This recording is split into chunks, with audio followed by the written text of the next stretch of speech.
Hello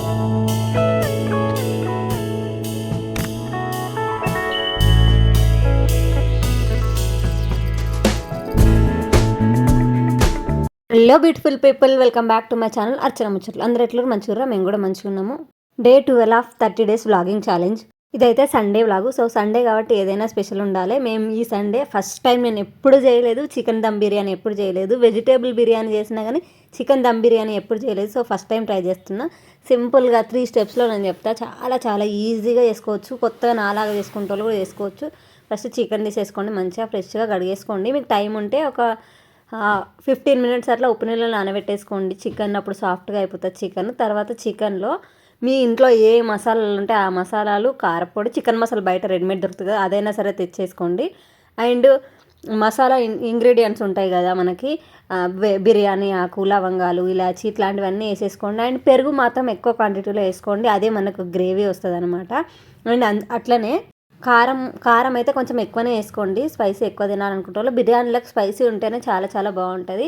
so ఇవన్నీ వేసేసుకొని మంచిగా ముక్కల్ని మసాజ్ చేయండి. ఒక 5-10 minutes అట్లా మంచిగా మసాజ్ చేస్తే అది ఉప్పు కారాలు మంచిగా ఈవెన్గా కలుస్తాయి అనమాట. దీన్ని మీకు టైం ఉంటే 1 hour ముందు కలిపెట్టుకోండి, లేదంటే 1/2 hour ముందన్నా కలిపేసి పెట్టుకోండి.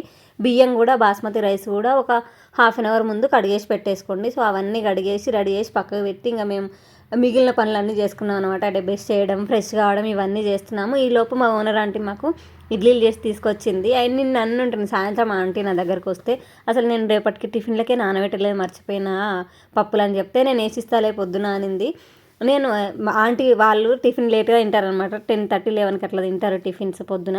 మేము తొందరగా తింటాం కదా అంటే ఏం వద్దులేని పర్లేదు అన్నాను నేను. పొద్దున్నే గుర్తుపెట్టుకొని మేము తొందరగా టిఫిన్ తింటామని చెప్పి 8:30 కల్లా మాకు టిఫిన్స్లో కూడా ఇడ్లీలు వేసుకొచ్చింది ఆంటీ. ఎంత సాఫ్ట్గా ఉంటాయి అసలు, నోట్లో వేసుకుంటే అట్లా కరిగిపోతాయి అనమాట, అంత బాగుంటాయి సాఫ్ట్గా. అండ్ చట్నీ పిల్లలకు సపరేట్గా, మా వారికి సపరేట్గా చేసింది. పోపు పెట్టి మా వారికి, పోపు లేకుండా పిల్లలకి, అండ్ నాకేమో కారపొడి, ఇవన్నీ పంపించింది. Thank you so much aunty. Tiffin తినేసి ఇంక ఇడ్లీలు తినేసి మన బిర్యానీ కథ అయితే మొదలు పెట్టాలి. ఎందుకంటే దీనికి 1 hour టైం కంటే ఎక్కువనే పడుతుంది. ఫస్ట్ ఒక పెద్ద బగోన తీసుకోండి, దాంట్లో మ్యారినేట్ చేసిన చికెన్, మీకు ఎన్ని పీసెస్ కావాలనుకుంటారు బిర్యానీలో, మీ క్వాంటిటీ ఎంత, మీరు రైస్ ఎంత కావాలో దాన్ని బట్టి తీసుకోండి. నేనైతే కొన్ని పీసెస్ మాత్రమే యాడ్ చేసుకున్నా, ఎందుకంటే నాకు బిర్యానీలో పీసెస్ పెద్దగా నచ్చవు, అందుకనేసి. అది ఒక 50% కుక్ చేసుకోండి ఆ పెద్ద బగోన్లో వేసి. తర్వాత ఇంకొక సైడు 1 గ్లాస్ బియ్యం తీసుకుంటే 3 గ్లాసులు వాటర్ తీసుకొని అందులోనే బిర్యానీ మసాలాలన్నీ వేసేసి ఒక 50% ఉడికించుకోండి బాస్మతి రైస్ని. ఇటు సైడ్ చికెన్ కూడా 50% ఉడికిపోయింది. ఆ తర్వాత మనం తీసుకున్న ఆ బాస్మతి రైస్ని హాఫ్ ఉడికిపోయినాయి కదా, అవి వీటిని లేయర్ లాగా వేసేసుకోండి. మీకు కావాలంటే 1 layer లాగా మొత్తం అంతా ఒకేసారి వేసుకోవచ్చు, లేదంటే సగం వేసి దాని మీద మనం ఫ్రైడ్ ఆనియన్స్ దీంట్లో టేస్ట్ అనమాట. అవి అయితే ఎంత ఎక్కువ ఉంటే అంత టేస్ట్ ఉంటాయి, మరీ ఎక్కువైపోతే తీయగా అయిపోతుంది బిర్యానీ, గుర్తుంచుకోండి. అండ్ మీకు ఒకవేళ ఉడకది కింద చికెన్ డ్రైగా అయిపోయింది, మరి గ్రేవీ ఏం లేదనుకుంటే పైనుంచి ఒక టీ గ్లాసులన్నీ వాటర్, ఇందాక మనం బిర్యానీ స్ట్రెయిన్ చేసినాం కదా, అప్పుడు దీంట్లో లాస్ట్లో పోయొచ్చు మనం దమ్ పెట్టేటప్పుడు. ఇంకా దమ్ పెట్టేటప్పుడు పైన నేనైతే టిష్యూస్ వేసుకున్న, లేయర్స్ అన్నీ వేసేసుకున్న తర్వాత రైస్, ఆ తర్వాత దమ్ పెట్టుకోవడానికి టిష్యూస్ వేసి పైన మూత పెట్టి పైన ఒక బరువుది పెట్టినా అనమాట. దమ్ కావడానికి ఒక 5 minutes అట్లా కొంచెం మీడియం ఫ్లేమ్లో ఉడికిచ్చేసుకోండి. అండ్ కొంచెం చికెన్ పక్కకు పెట్టేసుకున్నాను అని చెప్పిన కదా, దాన్ని అయితే కర్రీ చేసేసుకున్నాను నేను. ఈ దమ్ పెట్టినాం కదా మనం, దాన్ని 5 minutes మీడియం ఫ్లేమ్లో పెట్టేసి ఉడికించిన తర్వాత తవ్వ, మన పెంక ఉంటుంది కదా రొట్టెలు కాల్చుకునే పెంక, ఆ పెంక మీద పెంక పొయ్యి మీద పెట్టి దాని మీద మనం పెట్టిన బగోన పెట్టండి, బిర్యానీ బగోనే. ఒక 10 minutes ఉడికిచ్చేస్తే 15 minutesలో మన బిర్యానీ అయితే రెడీ అయిపోతుంది. అసలు జస్ట్ ఆ మూత తీయగానే ఇల్లంతా బిర్యానీ ఫ్లేవర్ వచ్చి ఎంత మంచి ఫ్లేవర్ వచ్చిందో. అండ్ మా పిల్లలు అయితే అది అయ్యేదాకా కూడా ఆగలేదు, ఎప్పుడు పెడతావు ఇంకెప్పుడు బిర్యానీ తింటామని అస్సలు ఆగలేదు. అండ్ ఇంకొకటి, మా దాంట్లో గ్రేవీ అస్సలు లేదు, నేను పిల్లల కోసం కాబట్టి లెస్ స్పైసీగా చేసిన. మీకు కొంచెం మసాలాలు ఎక్కువ ఉండాలి, డబుల్ మసాలా కావాలనుకుంటే మీరు పెరుగు ఎక్కువ యాడ్ చేసుకోండి. అండ్ మసాలాలు, కారం అవన్నీ కూడా ఎక్కువ యాడ్ చేసుకోవచ్చు, అది మన చాయిస్ని బట్టి. అండ్ ఇక్కడ నేను చికెన్ కర్రీ ఎందుకు సపరేట్గా చేసిన అంటే, మళ్ళీ నైట్కి, ఇప్పుడు బిర్యానీ ఈ పూటకు సరిపోతుంది, మరి నైట్కి ఎట్లా, అందుకని నైట్ కోసానికే ఇప్పుడే కర్రీ వండేసిన, కొంచెం చికెన్ తీసి పక్కకు పెట్టేసి. మరి బిర్యానీలోనే అన్ని పీసెస్ వేసి అనుకోండి, అది కర్రీలాగా తినలేం కదా మనము, అందుకనేసి దాన్ని చికెన్ కర్రీ సపరేట్గా చేసేసుకున్నా.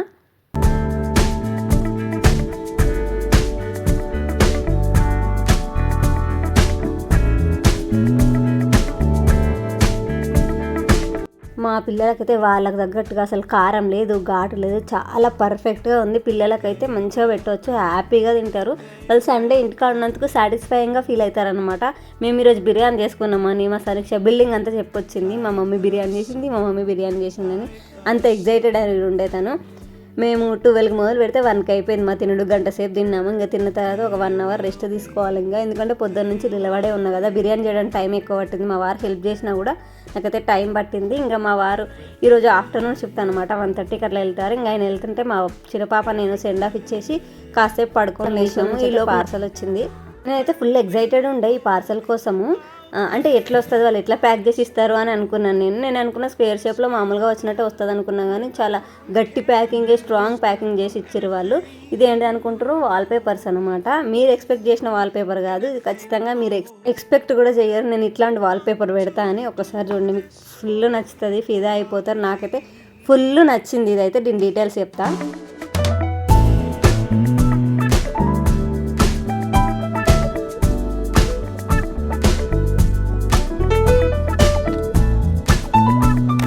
ఫస్ట్ చూడంగానే నాకైతే అసలు రియల్లే అనుకున్నాను నేను దాంట్లో చూసినప్పుడు, మీషోలో చూసినప్పుడు.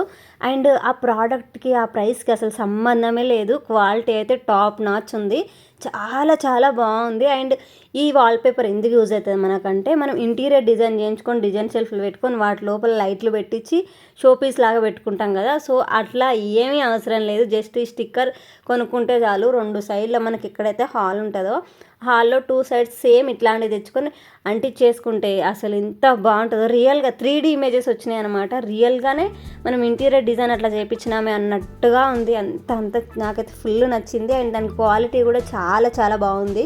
ప్రోడక్ట్ డీటెయిల్స్ అయితే నేను కింద డిస్క్రిప్షన్లో ఇస్తాను, మీకు ఒకవేళ యూజ్ అవుతుంది అనుకుంటే ఖచ్చితంగా కొనుక్కోండి. అండ్ ఇట్లా కంటెంట్ క్రియేషన్కి అయితే ఇది చాలా చాలా బాగుంటుంది. అండ్ ఇది స్టిక్కర్ టైప్లో అనమాట, వెనకాల మనకు స్టిక్కర్ వచ్చేస్తుంది. ఆ స్టిక్కర్ని మనం తీసేస్తే పేపర్ లాగా వచ్చేస్తుంది అనమాట. ఆ తర్వాత మనకి ఎక్కడ కావాలో అక్కడ దీన్ని స్టిక్ చేసేసుకుంటే చాలా చాలా బాగుంటుంది. అండ్ ఆ స్టిక్కర్ కూడా నేను మామూలుగా ఉంటుంది అనుకున్నా, కానీ చాలా చాలా బాగుంది. గమ్ కూడా చాలా స్ట్రాంగ్గా ఉంది, మనం వేలు అతికిస్తేనే తెలుస్తుంది ఎంత గట్టిగా ఉందో. చాలా చాలా బాగుంది ఇదైతే.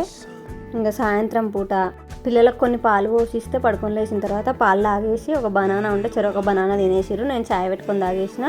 అండ్ నేను చాయ్ పెట్టుకుంటుంటే స్పూన్ కింద పడ్డదాన్ని తీసుకుంటుంటే నాకు మా ఏమంటారు దాన్ని, కిచెన్ కంపార్ట్మెంట్ కింద అంటే మన షెల్ఫ్ ఉంటుంది కదా, వాటి కింద మాకు ఎక్కువ స్పేస్ ఉంటుంది అనమాట. అక్కడ జల్ల పురుగులు ఇట్లా వచ్చి ఏమో తింటున్నాయి. లైట్ పెట్టి చూసేసరికి నాకు ఏదో క్రీమ్ లాగా అనిపించింది. నేను అనుకున్న పిల్లలు ఏదైనా సాస్ ఏదైనా పడిపోయిందేమో, అది వచ్చి తింటున్నాను. చూసేసరికి అసలు నేను ఒకటి ఉంది అనుకున్న, ఒకటి కాదు 4-5 ఉన్నాయి అక్కడ. వాటి నాకు జల్ల పురుగులను చూస్తే నా ఒళ్ళంతా ఇట్లా అయిపోతుంది ఇట్లా. అందుకని వెంటనే వాటికి హిట్ కొట్టి వాటిని చంపేసి అసలు ఏందని చూస్తే అక్కడ ఆయిల్ పోయిందనమాట, మంచి నూనె. నాకు ఆపరేషన్ అయింది కదా, సో అందుకని నాకు వేరే నూనె, మా వారేమో రైస్ బ్రాండ్, మామూలుగా మేము రైస్ బ్రాండ్ ఆయిల్ యూజ్ చేస్తామన్నమాట.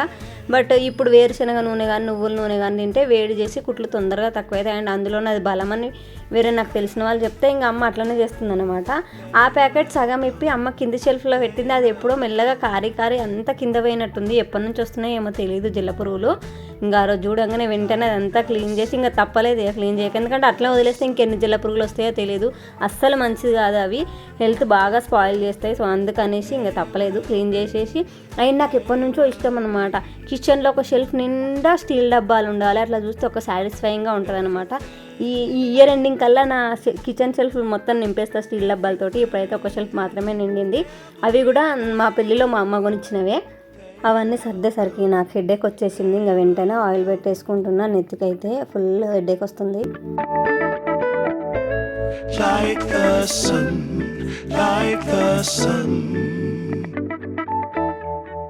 మనకి ఇట్లా హెడేక్, బ్యాక్ పెయిన్ ఏదో వచ్చినప్పుడే పిల్లలు విసిగిస్తూ ఉంటారు. మధ్యాహ్నం ఏమో హాయిగా పెట్టిస్తే తినేసిర్రు. ఇప్పుడు మాత్రం మేము తినం, నువ్వే తినిపి అని ఇద్దరు గోల. అది కాదు మేడం స్కెచ్ తోటి రాసింది చూడు, అది చూపి.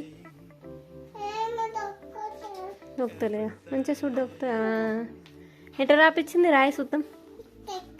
మళ్ళీ రాయి మెల్ల, మంచిగా మంచిగా మెల్లగా నేర్చుకుంటున్నాయి మెల్లమెల్లగా. కానీ కొంచెం రాయి. అది చేయొద్దు, మంచిగా రాయాలి. ఈరోజు పొద్దంతా సండే, మంచిగా రాసుకోవచ్చు కదా మా సన్ని. ఇప్పుడు రాస్తాను, ఇప్పుడు వాళ్ళ పప్పు వచ్చే టైంకి ఇప్పుడు హోంవర్క్ గుర్తుకోవచ్చు, ఇప్పుడు రాస్తాను. రాయి ఫాస్ట్గా రాయి. ఇప్పుడు మొదలు పెట్టింది, ఏ గంట అవుతుంది రాసే వరకు.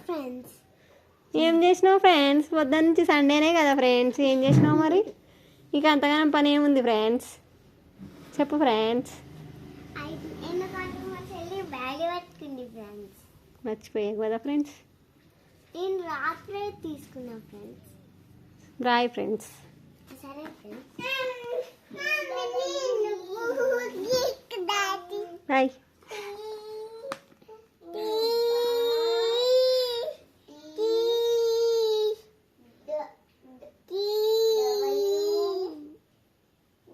సండే రోజు రోజంతా ఖాళీగా ఉండి రాత్రి 9:30కి మా సమీక్ష హోంవర్క్ చేస్తుంది. అట్లుంటుంది మా పిల్లల సంగతి. So that's it for the vlog. మళ్ళీ వీడియోలో మళ్ళీ కలుసుకుందాము. సబ్స్క్రైబ్ చేయడం మాత్రం అస్సలు మర్చిపోకండి. బాయ్.